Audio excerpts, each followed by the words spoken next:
Yeah, sorry, my voice is a little hoarse. What an atmosphere. This is just such a special place. I was just thinking about that the whole game. The seats were full. Beautiful night. Just so thankful for that. We talk about it's an honor and a privilege to wear the Carolina uniform, but it's also an honor and a privilege to be here playing in the College World Series, and it's such, everybody does such an unbelievable job. It's just such a special place. Great game, two really good teams. West Virginia is tough to defend against. They're dynamic in a lot of ways offensively. I thought Yale he settled in. We got too early, but he was on. So we were just battling, and, credit to our pitchers. I thought Ryan Lynch, I think he got two double plays. I know they had first and third and nobody out. That was a huge double play in my opinion. Then McDuffie, first time pitching in Omaha, he was pretty good. Big swing of the bat by this guy beside me right here, Mr. Clutch, and then again, Caden Glauber coming in there and putting out that fire. So great win for us. We have to regroup quickly. We have to be process oriented. We got to move on and get ready to get back to work tomorrow to be ready to play well on Wednesday. We're going to open it up to questions for the student athletes. Tommy Ashley, Inside Carolina. Gavin, your coach preaches slow heartbeat. You guys come up clutch in pressure times. Just sort of educate us on how you get to that zone late. I mean, I just try to, keep everything the same, stick with the routine, and trust my preparation. That's what can really keep you grounded. So, and then it also helps having him down at third base. Just look down there, and he's always got a smile on his face. So, kind of, takes a little bit of weight off your shoulders. But yeah, I mean, just in there trying to have a good team at bat. Mark Ireland, Just Baseball Media. Gavin, you've been clutch a lot in your career. What does it mean to be able to wear the C on your chest like that and be able to come through for your teammates in the biggest situations? Yeah, it's an honor and a privilege to have these guys trust me enough to allow me to wear this as well as the coaching staff. So yeah, it means a lot to me. It means a ton. These guys know that I have their back and whatever they need, and I'm lucky enough that they have mine. So when I'm up there at the plate, makes it easy on me. We know that everybody on this team is bought in, and we can trust each other. So it makes it easy when you go up there to just try to do your job. Noah Weisskopf with Tar Heel 24/7. Gavin, after your at bat in the fifth, you walked up the tunnel for about 10 seconds. What did you tell yourself in that moment? Did you say something to yourself? What was that? Y'all aren't supposed to know about that, but no, I mean, sometimes you need a little reset. I think we all feel that way. So that's pretty much all that was. And walked up the tunnel, ended up running into three of our coaches, gave them a smile, and turned around and walked back. So, yeah, I mean, not much.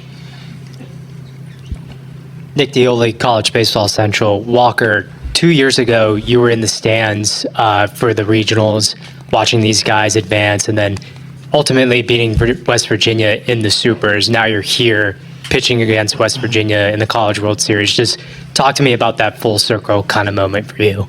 Yeah, like you said, it's a full circle moment. And when you're in the stands as a fan, when you're committed here, like all you think about is wanting that to be you and helping the team win. And I'm just lucky enough and grateful enough for Coach Shores to put me out there to make it happen. Tar Heel Tribune. You hadn't pitched in a week, and a couple of your last three outings maybe were not like you would have liked. Did you feel like you had the rhythm right off the bat when you came out there? Yeah, I mean, you have to flush it. Those last few outings, yeah, they weren't great, but it's not going to determine how I pitch in this next outing because I can't carry it in there. And those outings right there, if anything, they prepared me for today because we take failure as a learning opportunity, and all it did was make me better. Joe Healy, D1 Baseball. Gavin, whether it was you or someone else in that spot, West Virginia is not a team that makes a ton of mistakes, so how big was it to make those errors in that inning hurt? Yeah, we preach defense and pitching here at UNC. We know how important that is, especially when you're playing in Omaha on the biggest stage. And so when other teams make those mistakes, it's important that you capitalize because, when you get to this point in the season, you're not going to get many chances like that. Fortunately, they did make those mistakes, and we capitalized. Grace Nugent, Inside Carolina. Walker, we've talked about the love-hate relationship you sometimes have with your slider. How is that a weapon for you tonight? I just didn't overthink it. I think at times I try to make it move too much, and I think just simplifying it and working on the little things like doing belt work or something in the back, those little things are what adds up and helps that slider stay more consistent. We're going to take one more for the student athletes. Michael Coe, WCHL, ChapelBro.com. For Gavin and Walker, you guys are both from North Carolina. How meaningful is it to run out on that diamond, see all the Carolina fans who have made the trip here? It's the farthest trip for any fan base here at the College World Series. What does it mean to have that fan support? Yeah, it means the world. This is why you come to UNC, because you play in the biggest games and you have the best fans. So, I mean, it's what you dream for and it's what you live for, so we take full advantage of it.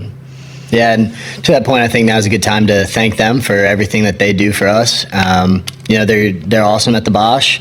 They show out weekend after weekend, and especially in the postseason, they're awesome. And also families. You know, this is a tough trip to make. You know, it's not cheap, and you know, our families, they sacrifice a lot to get here and support us. So really appreciate that and thank them as well. Gavin, Walker, we appreciate your time. See you later.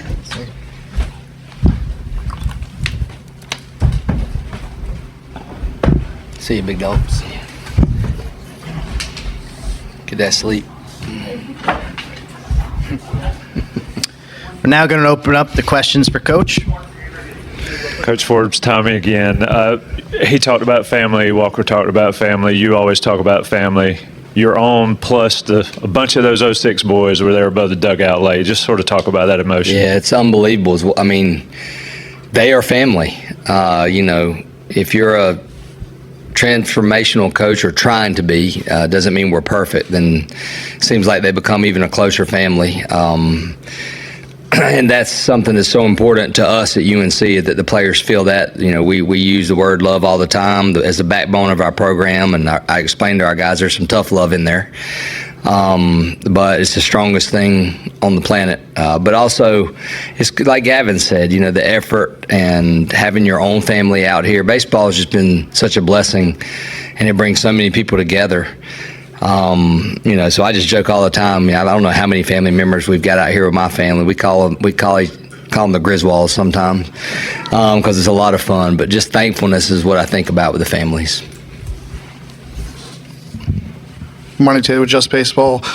Coach, talking about Ryan Lynch, I know you mentioned in your opening statement, but it feels like he went out there and kind of gritted out 4.2 innings there and did a job to get you to McDuffie and then Glauber. How important is he? I think his postseason ERA is sub-3 now, and he's been very good over 30 innings. Talk to me about his performance today and how he did his job to kind of bridge that gap. You know, your starter, anytime, the more length they give you, the better chances, especially when you really like your bullpen like we do. And that's what you have to win championships. And both those guys have, you know, we feel like we got 1A and 1A the whole season. You know, his slider wasn't as on as it was the last two outings, but he still battled. You said it was just a gritty performance. His stuff is so nasty and it plays up. You know he can get out of an inning, especially getting a double play ball. And that's a credit to our infield, too. They make those plays behind him.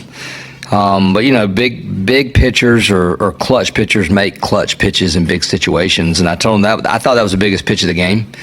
The momentum had shifted a little bit, in my opinion, and they had first and third with no outs, and then boom, just like that, they only get 1 run, 2-2, and we get back in the dugout. So, you know, that was huge for us, for him to almost get to the 5th.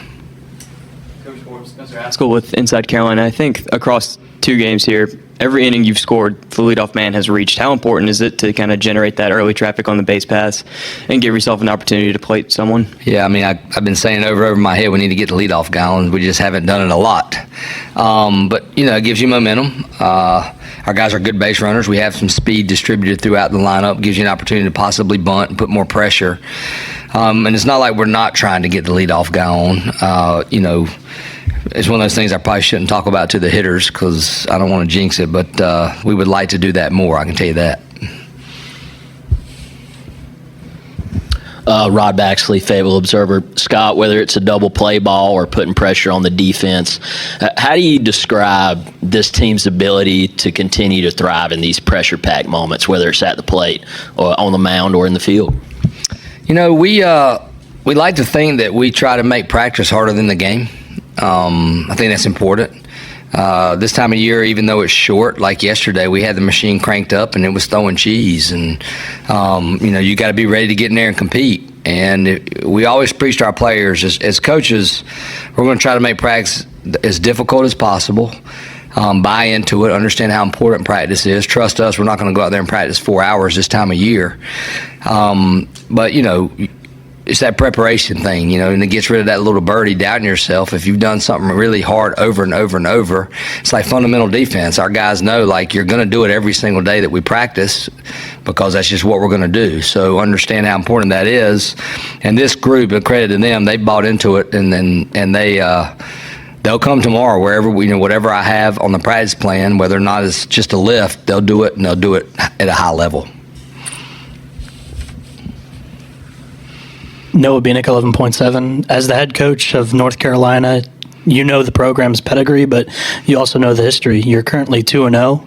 You don't play again until Wednesday. How does it feel to sit in the driver's seat and have your hands firmly on the steering wheel? Yeah, I believe in honesty. It feels great.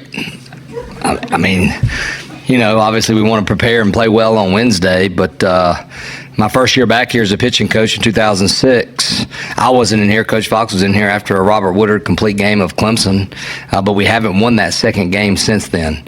So obviously it feels great to win that game.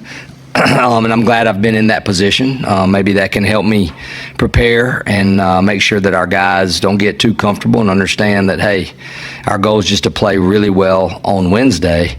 But I think I'll sleep pretty good tonight after going 2-0, that's for sure. Wilson Moore from the Omaha World Herald. Scott, just how have you seen Walker grow these past few weeks of just being thrown into the fire and going through the postseason baseball? We had heartbreak last year. He was part of that heartbreak. He didn't pitch as well as he wanted to pitch, obviously.